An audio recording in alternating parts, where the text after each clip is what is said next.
Hi there. Real quick before we jump into the episode. If you enjoy this episode, or any of the other episodes, be sure to give us a follow or subscribe. It would also be great if you shared it with a friend, or better yet, left a review so others can know how awesome it is. Thanks so much. And now, the episode.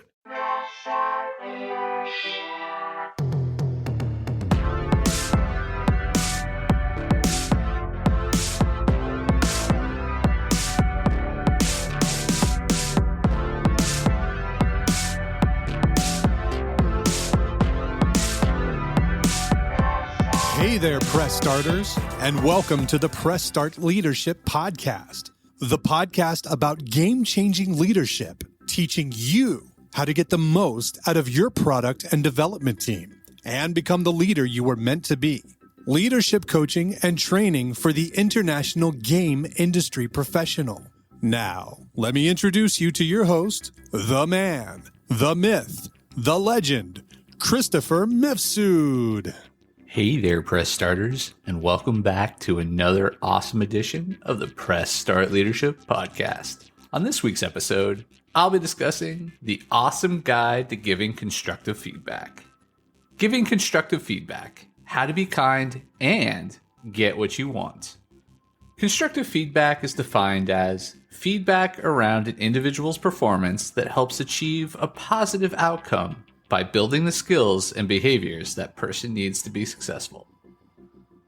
If you know me, you know I think brutal honesty is bullshit, and I believe in constructive feedback.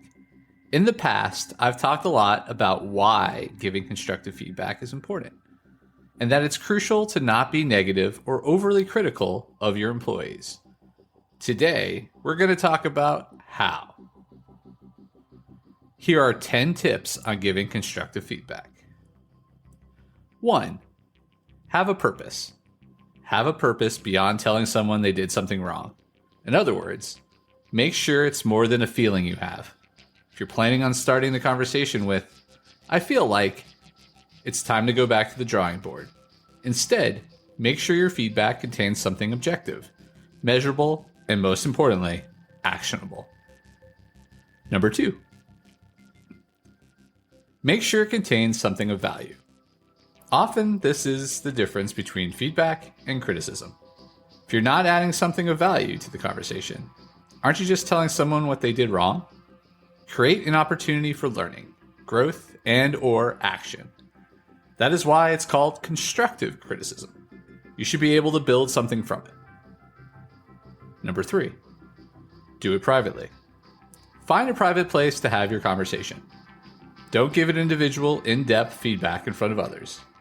Check with the employee to see if it's a good time before you talk, especially if it's something serious. However, if someone puts you off too much, be courteous, but get it scheduled. Don't let them brush you off. Number 4, do it in person. It's always preferable to give feedback in person. If for some reason you aren't able to do that, COVID precautions, etc., speak face-to-face on a Zoom call. It's important to see the person's face and their true reactions. If it's not possible, a phone call is next best. Email should be the last in line, especially for something important. Number 5, use your words. If you do have to send feedback via email or some other form of text communication, use your words. Do not use emoticons. It's easy enough for things to be lost in translation these days, so don't add fuel to the fire by sending someone a smiley face and a rocket ship. Number 6, give feedback within a timely manner. Have the conversation while it's fresh on everyone's mind. It will always be harder to bring it up later, so try to have the talk within a couple days of an incident. Number 7, be impartial. Do your best to treat everyone the same way. Don't give one person a piece of feedback unless you would give it to other employees in the same situation. Number 8, be sincere. Mean what you say. Don't say something just because it's your duty. You don't have to follow the ever-popular shit sandwich model if there's no poop between the bread. Number 9, give praise when deserved. Constructive feedback doesn't have to be negative feedback, and you don't always need to tell someone to improve something. If they've done well, just say so. And number 10, be respectful and listen. Just because you're helping someone doesn't mean you need to be an asshole. So mind your tone. You're a leader, not a boss. Also, chances are the person receiving the feedback will have something to say about it. So listen to how they feel about it and take it on board. In a nutshell, be kind and let your employee know what's working. Then let them know what isn't working and what could be improved. Tell them what the outcome of improving and or changing their behavior would be, and do your best to follow the 10 tips above. That's this week's episode of Press Start Leadership Podcast. Thanks for tuning in, and as always, thanks for being awesome. Give us a follow, a like, a share, and even a review if you feel like it. We'd really appreciate it. Cheers. If you haven't downloaded my free ebook, 5 Heroic Leadership Skills, click on the link in the description. Tune in next week for your next episode of Press Start Leadership Podcast. Thank you.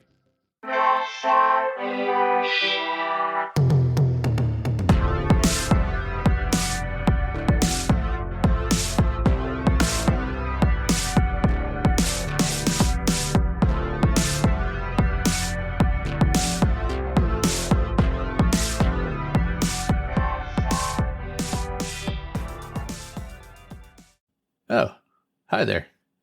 The episode's over, but thanks for sticking around till the end. If you're on the quest to elevate your team's leadership, production, or game design capabilities, I'm here to assist. Leveraging extensive experience and a strategic approach, I offer personalized audits, bespoke workshops, and leadership retreat facilitation to drive your team toward excellence.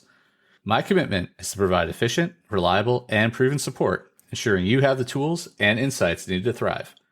Ready to unlock your team's full potential and achieve unparalleled success? Don't hesitate to press start on your journey to transformation today. Feel free to reach out directly to discuss how we can tailor a solution to meet your unique needs and goals. Let's connect and take your team's performance to the next level.